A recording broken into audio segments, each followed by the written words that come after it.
మీరు కప్పిస్తే మేము ఎలా తీసుకుంటాం అనుకున్నారు? కప్పు తీసుకునే అర్హత మాకున్నా కప్పిచ్చే అర్హత మీకుందా? మా దేశాన్ని ఎంత ఘోరంగా అవమానించారు మీరు. పెహల్గాంలో మా ప్రజలను చంపించారు. మా ఆడబిడ్డ నుదుట తిలకాన్ని చెరిపేశారు మీరు. క్రికెట్లో దాన్ని ఎత్తి చూపించి వేలాది మంది కళ్ళ నుంచి కన్నీళ్ళు వచ్చేలా చేశారు మీరు. మీతో ఆడటమే ఎక్కువ, కానీ మేము ఆడాం.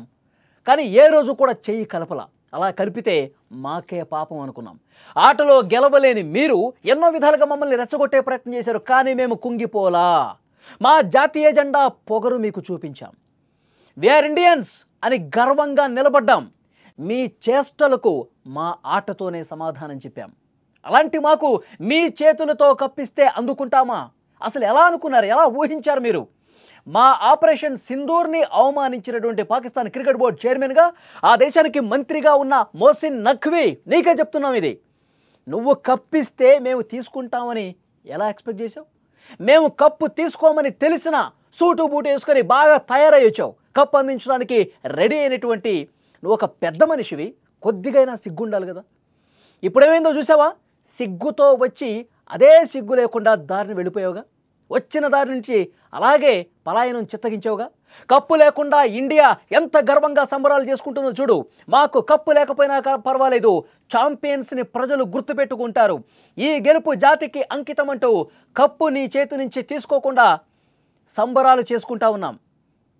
మొత్తం జాతి మొత్తం సంబరాలు చేసుకుంటుంది. పాకిస్తాన్ని మట్టి కరిపించి, పాకిస్తాన్ నడ్డి పెరిచి మళ్ళొక్కసారి మమ్మల్ని అవమానించాలంటే, మళ్ళీ మా దేశం వైపు అవమానించడానికి కన్నెత్తి చూస్తేనే భయపడే విధంగా గట్టిగా ఏ విధంగా బదులిచ్చారో మా ఆటగాళ్ళు చూడు. ఇది మా జాతి గెలుపు ప్రతి ఒక్క భారతీయుడికి గర్వకారణంగా నిలిచింది. పెహల్గాం దాడితో చనిపోయిన మా అమాయకుల ఆత్మలకు శాంతి కలగాలని కోరుకుంటూ ఈ విజయాన్ని వాళ్ళకే అంకితం చేస్తున్నాం. కెప్టెన్ సూర్యకుమార్ యాదవ్ మొదటి ఆట రోజే చెప్పాడు, మొదటి మ్యాచ్ గెలిచిన సందర్భంగానే చెప్పాడు, ఈ విజయం పెహల్గాం దాడిలో చనిపోయినటువంటి ఆ బాధిత కుటుంబాలకు, మా సైన్యానికి అంకితం ఇస్తున్నామని చెప్పాం. మీరేం చేశారు? రాజకీయాలు తీసుకొస్తా ఉన్నారు, క్రికెట్లో అని మాట్లాడుతూ ఉన్నారు. అసలు వెకిలి చేష్టలతో పూర్తిగా భ్రష్టు పట్టే విధంగా మైదానాన్ని తయారు చేసింది మీరు కాదా? అబద్ధాల వల్ల వేస్తూ ఏదో కూల్చేసాం, ఏదో పొడి చేసామని చెప్పి అబద్ధాలు చెప్పి కాన్సన్ట్రేషన్ డైవర్ట్ చేయడం కోసం, ఏకాగ్రతను, మా ఆటగాళ్ళ ఏకాగ్రతను డైవర్ట్ చేయడం కోసం ఎంత దారుణంగా మైదానంలో బిహేవ్ చేశారు మీరు. కొద్దిగైనా సిగ్గుందా? మీ ప్లేయర్స్కు సిగ్గు లేదు. అసలు మేము షేక్ హ్యాండే కలపలేదు, కప్పు తీసుకుంటామని ఎలా అనుకున్నారు? ఎలా మీరు మైదానంలోకి వచ్చి కప్పిద్దామని ఇచ్చారు? ఇప్పుడు అర్థమైందా భారత్ దెబ్బ ఎంత గట్టిగా ఉంటుందో? అర్థమవుతుందా? ఈ విజయం తర్వాత, మైదానంలో జరిగినటువంటి ఈ గొప్ప విజయం తర్వాత ప్రతి ఒక్క భారతీయుడు ఎంత సంతోషంగా గెంతులేశాడు. విజయం సాధించినప్పుడు గెంతులేలా, ఎప్పుడైతే ఆ ట్రోఫీని పక్కన పెట్టేసి, ఆ ట్రోఫీ మాకొద్దు మేము తీసుకోమని చెప్పి విజయ సంబరాలు తీసుకుంటున్నారో, అప్పుడు ప్రతి భారతీయుడు కూడా ఇది కదా నిజమైనటువంటి విజయం, ఇది కదా సరైనటువంటి నిర్ణయం, ఇది కదా భారతీయుడి జెండా కొన్నటువంటి పొగరు అని చెప్పి గొంతెత్తి నిలబడ్డాం, సంబరాలు చేసుకున్నాం. ఒక్కసారి ఈ విజయం తర్వాత సోషల్ మీడియాలో భారతీయులు, క్రికెట్ ఫ్యాన్స్ ఏ విధంగా రెస్పాండ్ అయ్యారో ఒక్కసారి ఇక్కడ మీకు చదివినిపించే ప్రయత్నం చేస్తా. జయహో భారత్, క్రికెట్ జట్టు భారతదేశ గౌరవాన్ని నిలబెట్టినందుకు మీకు పాదాభివందనాలు. సేమ్ టైం పాకిస్తాన్కి చాలా గట్టిగా బుద్ధి చెప్పారు. ప్రతి ఒక్క ఇండియన్ ఇదే సంబరాలు చేసుకుంటా ఉన్నాడు. రక్తం నిండిన చేతులతో ఇచ్చినప్పుడు తీసుకోకపోవటమే మంచిది. ఇది కదా కామెంటు. రక్తంతో తడిసిపోయి నిండిపోయినటువంటి మీ చేతులతో మేము ఆ కప్పుని తీసుకోకపోవటమే మంచిది. జై భారత్ అని ఇక్కడ ఇంకొక అతను కామెంట్ చేశాడు. I'm proud of you Indian team. ప్రతి ఇండియా పౌరుడు మిమ్మల్ని చూసి గర్వపడుతున్నారు. పాకిస్తాన్కి సరైనటువంటి సమాధానం ఇచ్చారు. ఆపరేషన్ తిలక్, అప్పుడు ఆపరేషన్ సింధూర్, ఇప్పుడు ఆపరేషన్ తిలక్. ఇంకొక comment, salute to Indian cricket team, వారే వా భారత్, జయహో భారత్ క్రికెట్ టీమ్, జై హింద్. ఇది salute to India and salute to Tilak Varma. Excellent decision taken by Indian captain Suryakumar Yadav team. చాలా స్పష్టంగా విజయాన్ని కామెంట్స్ రూపంలో ప్రతి ఒక్క భారతీయుడు, ప్రతి ఒక్క క్రికెట్ ఫ్యాన్ ఏ విధంగా ఇది క్రికెట్ విజయం మాత్రమే కాదండి, దేశ విజయం. మనకి దొంగ దెబ్బ కొట్టినటువంటి పాకిస్తానీలకి ఇదే విధంగా మనం ఆటతో మళ్ళొక్కసారి 3 మ్యాచ్లు ఆడితే 3 మ్యాచ్ల్లో పంబ రేగ్గొట్టాం, తుక్కు రేగ్గొట్టాం.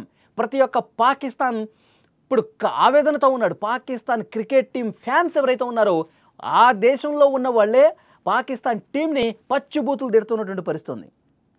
కాబట్టి అది అందరూ అర్థం చేసుకోవాల్సిన విషయం.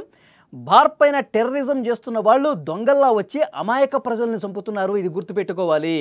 పాకిస్తాన్ ఉగ్రవాదులను ఏ విధంగా పెంచి పోషిస్తున్నది కామెంట్ రూపంలో కూడా చెప్తా ఉన్నారు. I love my India. Operation Sindoor బ్రహ్మోస్త్ర యుద్ధంలో సైనికులు విజయం సాధిస్తే క్రికెట్ స్టేడియంలో అలాగే బ్యాటు బాలు అనే బ్రహ్మాస్త్రంతో పాకిస్తాన్ ఆటగాళ్లపై విజయం సాధించారు. అది క్రీడాకారుల క్రీడ వరకే పరిమితం. కానీ అన్నింటికంటే ముఖ్యం, నఖ్వీ చేతుల మీదుగా కప్పు తీసుకోకుండా తిరస్కరించడం అది యావత్ భారతీయులకు నిజమైనటువంటి విజయం. చూసారా, ప్రతి ఒక్కరు మాట్లాడుతున్నారు.